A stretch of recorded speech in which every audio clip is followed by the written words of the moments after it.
सो आज हम स्टार्ट कर रहे हैं new chapter, chapter number 6, application of derivatives.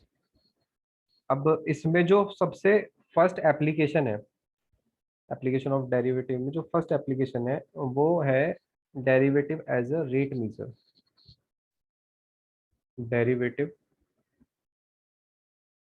As a rate major.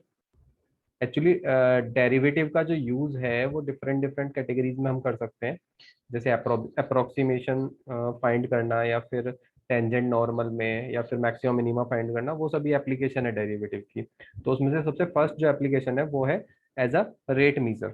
ठीक है, इसको ऐसे समझो, जैसे तुमने एक बहुत ही बेसिक सा कॉन्सेप्ट समझा होगा फिजिक्स में। जो फिजिक्स में हम वेलोसिटी पढ़ते हैं, फिजिक्स में वेलोसिटी क्या होता है? Velocity is D H by D T, and here S is displacement, T is time. So ये क्या कर रहे हैं यहाँ पे कि डेरिवेटिव कर रहे हैं किसका? एस का, मतलब डिस्प्लेसमेंट का विद रिस्पेक्ट टू टाइम। तो दैट क्वांटिटी इज वेलोसिटी। ठीक है, तो यहाँ जो ये रेट है, rate of change of displacement, this is velocity.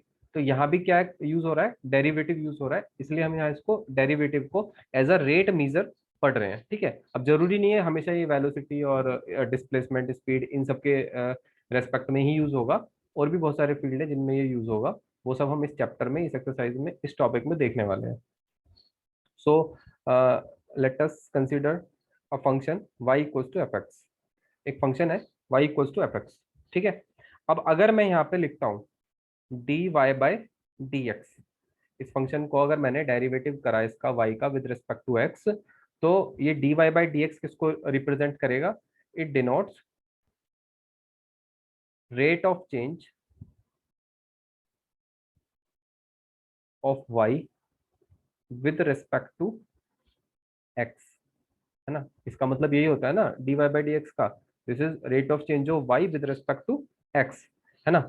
अब अगर मुझे इसकी वैल्यू निकालनी है at x equals to a, किसी भी एक पॉइंट पे, तो ये डेरिवेटिव क्या कहलाएगा? It is dy by d x, और इसकी वैल्यू रख देंगे यहाँ पे, यहाँ x की जगह पे हर जगह a, dy by d x at x equals to a।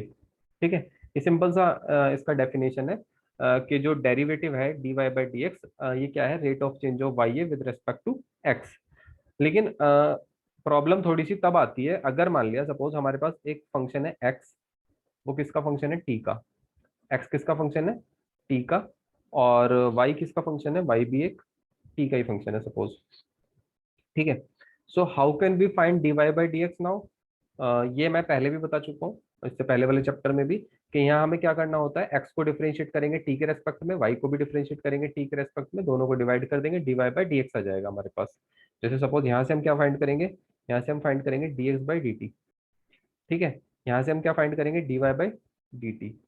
ठीक है ना, t के रेस्पेक्ट में डिफरेंशिएट करके दोनों को dx बाई डी टी और dy बाई डी टी हम फाइंड कर लेंगे। देन अगर हमें फाइंड करना है dy बाई डी एक्स, तो dy बाई डी एक्स क्या हो जाएगा? It is dy by D T upon dx by D T.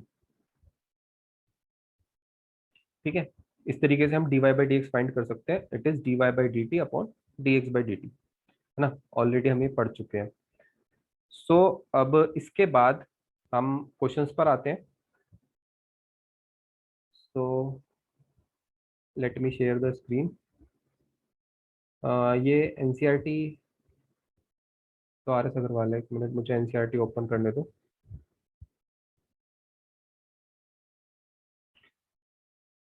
Application of derivative chapter 6 NCERT. अब इसके हम एक्सरसाइज पर आते हैं सीधा। बाकी हम थ्योरी पार्ट इसका डिस्कस कर चुके हैं ऑलरेडी। इसमें क्वेश्चन नंबर,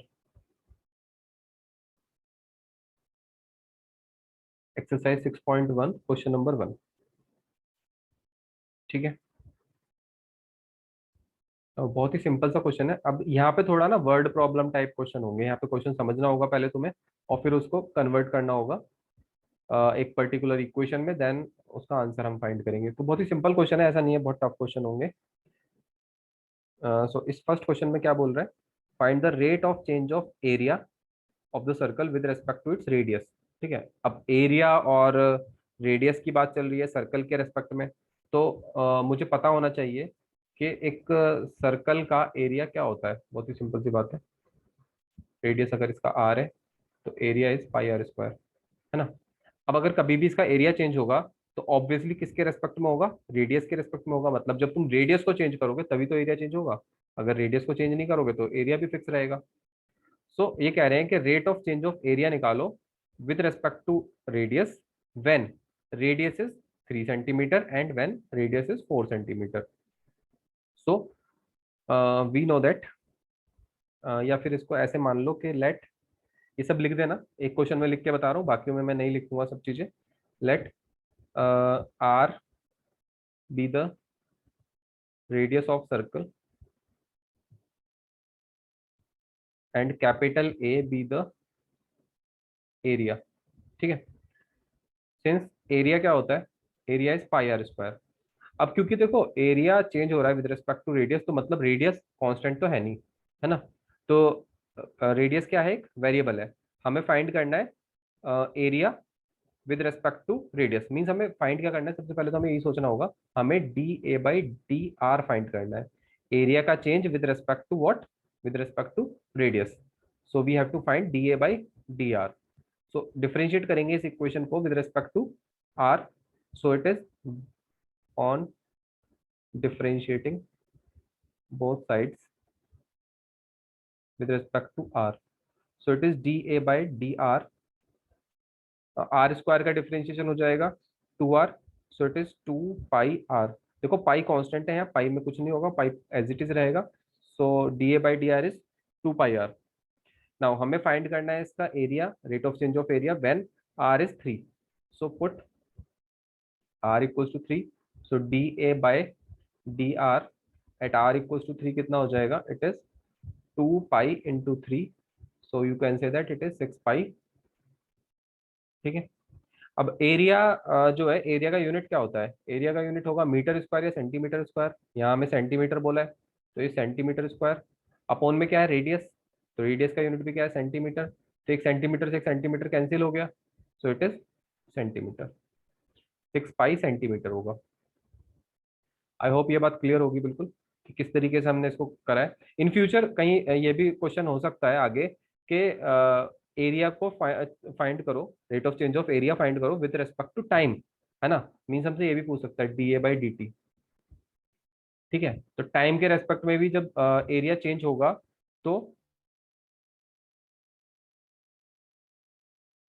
तो तब भी हम क्या करेंगे, डिफ्रेंशिएट करेंगे विद रेस्पेक्ट टू टाइम करेंगे, लेकिन यहाँ पर भी रेडियस वेरिएबल ही रहेगा। वो भी करेंगे हम, क्वेश्चन आएंगे ऐसे। ठीक है, तो ये बी पार्ट इसका होमवर्क में खुद से ट्राई कर लेना, सेम ऐसे ही है, बस यहाँ पे आर की जगह 4 हो जाएगा।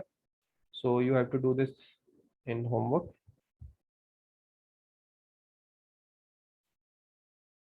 Now next question.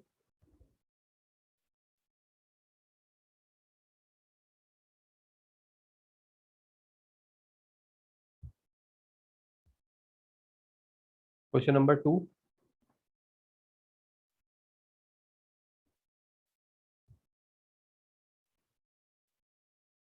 तो इन क्वेश्चन नंबर 2 हमें बोला है क्या, वॉल्यूम ऑफ अ क्यूब, है ना, is increasing at the rate of 8 centimetre cube per second. अब क्यूब का वॉल्यूम क्या होता है, क्यूब का वॉल्यूम होता है साइड का क्यूब। अगर हमने मान लिया let v be the volume of the cube, note कर लेना ये, v be the volume of the cube and a be the edge of cube या फिर साइड ऑफ द क्यूब। ठीक है, ए क्या है, साइड है, और वी इज वॉल्यूम। सो हमें बोला है कि वॉल्यूम ऑफ क्यूब इंक्रीज कर रहा है at the rate of 8 centimetre cube per second, है ना। मतलब हमें क्या बोला है, d v by d t दिया हुआ है 8 सेंटीमीटर क्यूब पर सेकेंड। ठीक है, एक चीज और ध्यान रखोगे कि जब कभी कोई चीज इंक्रीज हो रही है, कोई क्वांटिटी अगर इंक्रीज हो रही है तो उसे हमें पॉजिटिव लेना है, और अगर कोई डिक्रीज हो रहा है तो उसे हम नेगेटिव लेंगे। ऐसा ही आंसर में भी है, अगर आंसर पॉजिटिव आ रहा है मीन्स वो क्वांटिटी इंक्रीज कर रही है, अगर आंसर नेगेटिव आता है तो मतलब वो डिक्रीज कर रही है। तो यहाँ पे हमें D we by D T volume का rate of change with respect to time given है, it is 8 centimetre cube per second. अब कह रहा है वो कि how fast is the surface area increasing. Surface area किस रेट से इंक्रीज करेगा, अगर उसकी लेंथ 12 सेंटीमीटर थी उस टाइम पे, है ना, जिस टाइम पे एज जो है लेंथ, एज की लेंथ 12 सेंटीमीटर है, उस टाइम पे सरफेस एरिया किस रेट से इंक्रीज कर रहा होगा, ये हमसे पूछा है इसमें। ठीक है, सो वी नो दैट के वी तो ए क्यूब होता है, हमें गिवन है क्या, डीवी बाई डी टी। तो मैं इस इक्वेशन को v equals to a cube को डिफरेंशिएट कर देता हूँ with respect to time. So on differentiating this with respect to time we have dv by D T equals to a cube का differentiation करेंगे, ए क्यूब का differentiation हो जाएगा 3a square. ठीक है, ये बात इतनी सबको पता होती है, ए क्यूब का डिफरेंशिएशन 3a स्क्वायर कैसे हुआ। इट इज एक्स की पावर n होता है डिफरेंशिएशन n एक्स की power n-1 D by d x of x की पावर n। ठीक है, 3a स्क्वायर, है ना। देन ए को भी डिफरेंशिएट करेंगे विद रिस्पेक्ट टू टाइम, तो it is D A by D t. ठीक है, अब तुम ये सोचोगे कि यहाँ पे मैंने ए को डिफरेंशिएट क्यों करा है ना। भाई एक बात सोचो तुम, छोटी सी एक क्यूब है ना। अब क्यूब का वॉल्यूम इंक्रीज कर रहा है या डिक्रीज कर रहा है, तो ये किसकी वजह से कर रहा होगा, इस एज की वजह से तो कर रहा होगा, इसकी साइड की वजह से तो कर रहा होगा, और तो कोई इसमें ऐसा पैरामीटर है नहीं जिसको हम इंक्रीज करें और इसका वॉल्यूम इंक्रीज कर जाए, ऐसा पॉसिबल ही नहीं है। ठीक है ना, तो इसलिए मैंने कहा कि यहाँ पर अगर मैं वॉल्यूम को चेंज कर रहा हूँ ना, तो ये जो साइड है इसकी ये भी चेंज होगी, ये एक वेरिएबल है। ठीक है, सो इसलिए मैंने इसको ए क्यूब को यहाँ जीरो नहीं करा, इसका जो डिफरेंशिएशन है ये 3a square D A by D T हुआ। सो डीवी बाई डी टी हमारे पास कितना है, it is 8 centimetre cube per second, यहाँ पे इसकी वैल्यू रख दो 8, 3a square D A by D T. So d A by D T कितना हो गया, D A by D T is 8/3a square, it is 8/3a square. अब हमें बोला है कि उसका सरफेस एरिया किस रेट से इंक्रीज करेगा। तो सरफेस एरिया, इसे फर्स्ट इक्वेशन मान के यहीं छोड़ दो अभी। सरफेस एरिया क्या होता है एक क्यूब का, सरफेस एरिया, मुझे मैसेज करो जल्दी से चैट करके मैं बताओ।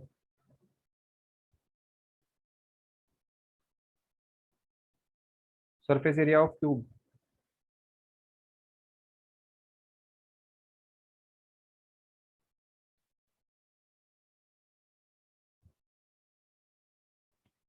सिक्स ए स्क्वायर, है ना। यहाँ पे हमें ये तो बोला नहीं कि कौन सा एरिया की बात चल रही है, लेटरल या total.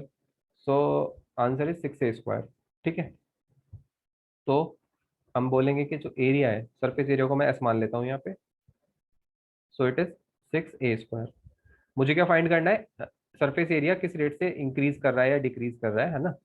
So D S by D T हमें फाइंड करना है, मतलब इसको हम with respect to time differentiate करेंगे, तो इट इज ए स्क्वायर का डिफरेंशिएशन 2a, तो it is 12a, and then A का करेंगे तो D A by D T.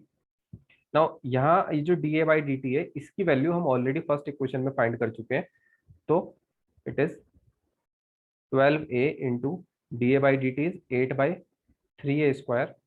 So cancel this and also cancel this. So it is 8432 by a। लेकिन उसने बोला है कि एज कितनी होनी चाहिए उसकी तब जब एज 12 हो, तो put a equals to 12। So we have d S by D t at a equals to 12। जो लाइन मैंने ड्रॉ की है इसका मतलब है at at this value. So 32/12, and when you solve this it is 4 से कैंसिल कर दो इसको, तो 4 8 32, 4 3 12, 8/3 आ जाएगा आंसर। ऊपर एस है, एस का यूनिट होता है मीटर स्क्वायर या सेंटीमीटर स्क्वायर, फिलहाल सेंटीमीटर है, तो सेंटीमीटर स्क्वायर अपॉन में टाइम है तो second.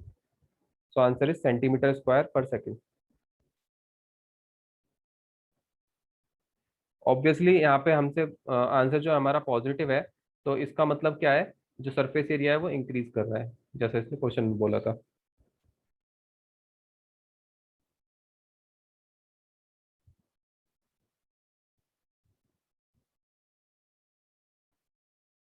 Now question number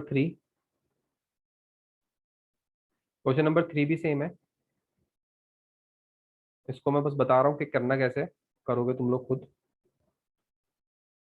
question number 3 में radius of circle is increasing uniformly eight the rate of 3 centimetre per second. अब देखो रेडियस इंक्रीज कर रही है, तो मतलब D R by D T हमें गिवन है कितना, 3 सेंटीमीटर पर सेकेंड।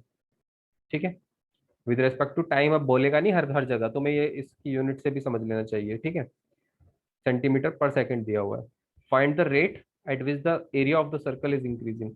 एरिया किस रेट से इंक्रीज करेगा ये हमें फाइंड करना है, d A by D T हमें फाइंड करना है जब रेडियस कितनी हो 10 centimetre, when radius is 10, r is 10। ठीक। तो बहुत ही सिंपल क्वेश्चन है अब ये। एरिया का मुझे with respect to time find करना है डिफरेंशिएशन। सो उसके लिए मुझे पता होना चाहिए कि एरिया में और रेडियस में रिलेशन क्या होता है। So you know it, area is pi r square. So d A by D T is 2 pi r d are by D t. ठीक है। आर तुम लोगों को पता है 10 है, D R by D T तुम्हें पता है 3 है। वैल्यू पुट कर दो, सबकी आंसर आ जाएगा। यहाँ से हमें अगर आंसर पॉजिटिव आ रहा है तो मीन्स इंक्रीज कर रहा है, और अगर नेगेटिव आ रहा है तो मीन्स डिक्रीज कर रहा है। ठीक है। Now next question is question number 4।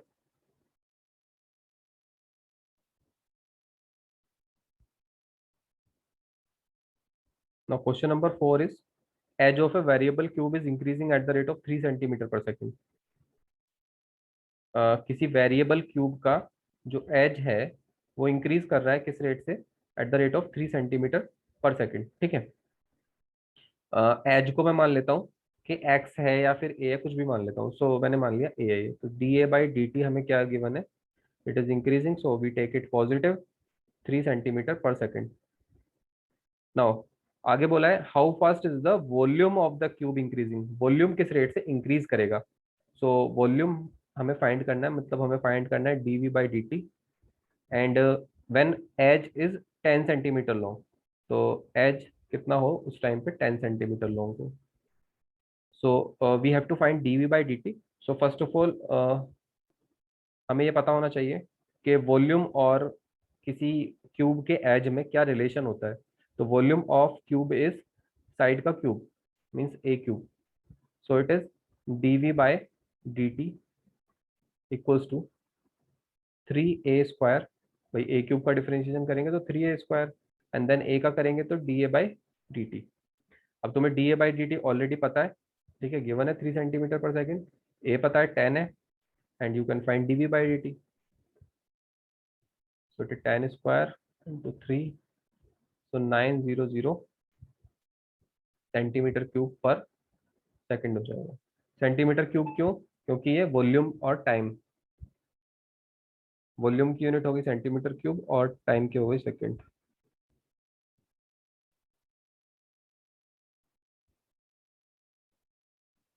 Next question, question number 5।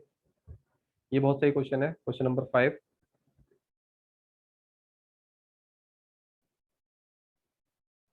So question number 5 में बोला है a stone is dropped into a quite lake and waves move in circle at the speed of 5 centimetre per second. ठीक है।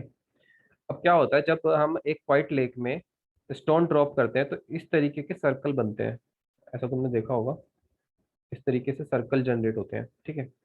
अब ये circle ना, इनकी सबकी रेडियस डिफरेंट डिफरेंट है ना, सबकी जो रेडियस है वो चेंज हो रही है कंटिन्यूसली।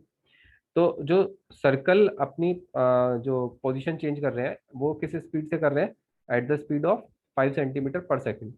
तो अगर ये किसी भी एक रैंडमली मैंने किसी एक सर्कल की रेडियस मान ली, सपोज ये आर है, तो आर चेंज हो रहा है किस रेट से चेंज हो रहा है, R is changing at the rate of 5 centimetre per second, means it is D are by D T which is given 5 centimetre per second. Now at any instant when the radius of the circular wave is 8 centimetre, तो radius हमें कितनी given है 8 centimetre.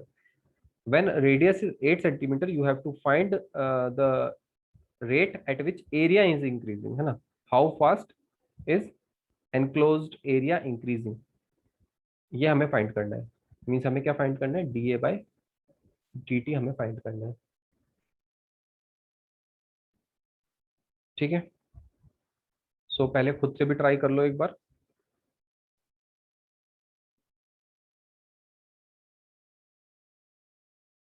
Area और radius में relation pi r square, क्योंकि circular waves बन रही हैं। सो इसको जब हम डिफरेंशिएट करेंगे विद रिस्पेक्ट टू टाइम, तो D A by D T is 2 pi r फिर r का करेंगे तो dr/dt. So it is 2 pi, r is 8, then dr/dt is 5. So it is 80 pi centimeter square per second. It is 80 pi centimeter square per second.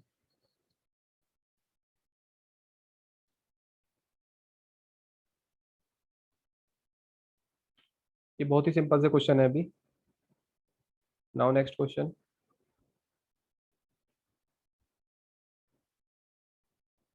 Next question is 6. The radius of a circle is increasing at the rate of 0.7 centimeter per second. What is the rate of increase of the circumference? अभी बहुत ही simple question है, खुद से try कर लेना इसको. हमें क्या गिवन है? रेडियस का रेट गिवन है, मतलब dr/dt गिवन है कितना? 0.7 centimetre per second.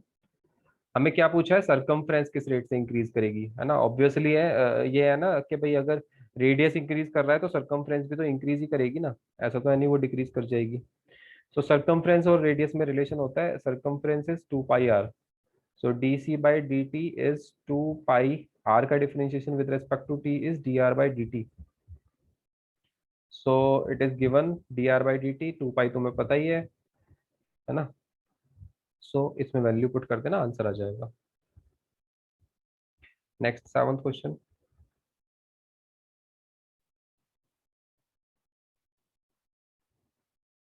The length x of a rectangle is decreasing at the rate of 5 centimeter per minute. So there is a rectangle. Let this be the rectangle.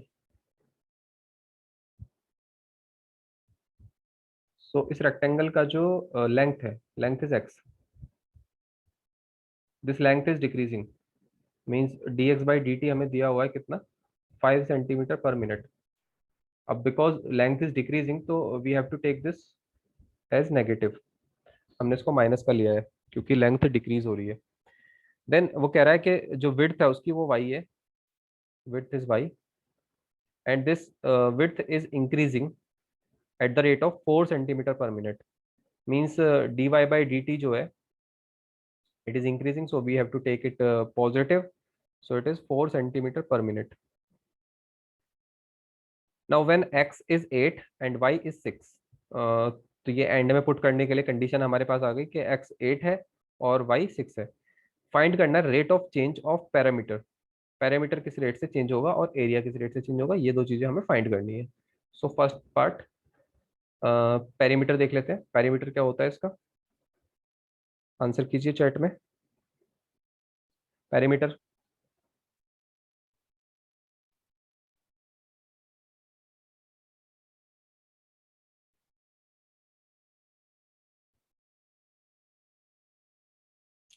Chat में active रहा करो तुम लोग.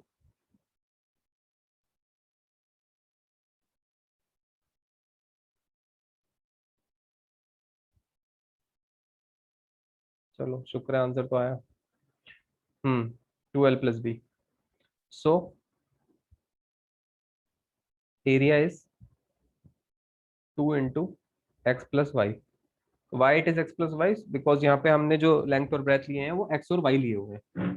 ठीक है. Now differentiate कर दो इसको विद रिस्पेक्ट टू, सॉरी यहाँ पे ए नहीं, यहाँ पे पैरामीटर फाइंड कर रहे हैं ना, तो पी ले लो इसको. P is 2x+y. तो rate of change of parameter हमें निकालना है, तो पी को डिफरेंशिएट करेंगे विद रिस्पेक्ट टू टाइम. तो it is d p by D t. Two x का डिफरेंशिएशन क्या होगा टाइम के रेस्पेक्ट में, बिकॉज दोनों ही ना वेरिएबल है, एक्स भी वेरिएबल है वाई भी वेरिएबल है.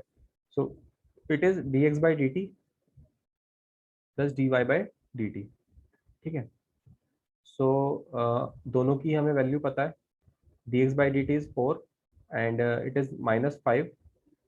Sorry, d x by D T is -5 and d y by D T is 4. So it is -2 centimetre per second. Means जो ओवरऑल पैरीमीटर होगा ना वो डिक्रीज होगा. Perimeter of the rectangle will decrease. Now area पे क्या effect पड़ेगा?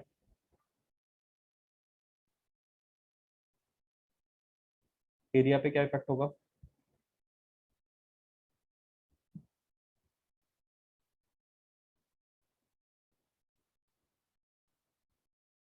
Area is X into Y. So अब अगर मुझे एरिया को डिफ्रेंशिएट करना है विद रिस्पेक्ट टू टाइम, तो it is D A by D T. And यहाँ क्या होगा, दोनों ही क्योंकि वेरिएबल है तो यहाँ प्रोडक्ट रूल यूज होगा। प्रोडक्ट रूल क्या कहता है कि first function as it is रहेगा, सेकंड का डेरिवेटिव करेंगे, सेकंड एज इट इज रहेगा, फर्स्ट का डेरिवेटिव करेंगे। So it is x d y by D t plus y d x by D T. So d A by D T हमें find करना है, तो x की value अब तुम्हें पता है, x is 8, y is 6, dy by D T is 4 and dx by D T is -5। ये सारी वैल्यूज पुट कर दो यहाँ पे। सो it is x into x is 8, dy by D T is 4 plus y is 6 and dx by D T is -5। So it is 8 4 32 minus 30, it is 2 centimetre square पर second. It is positive, so means area is increasing and perimeter is decreasing, क्योंकि perimeter negative आया था।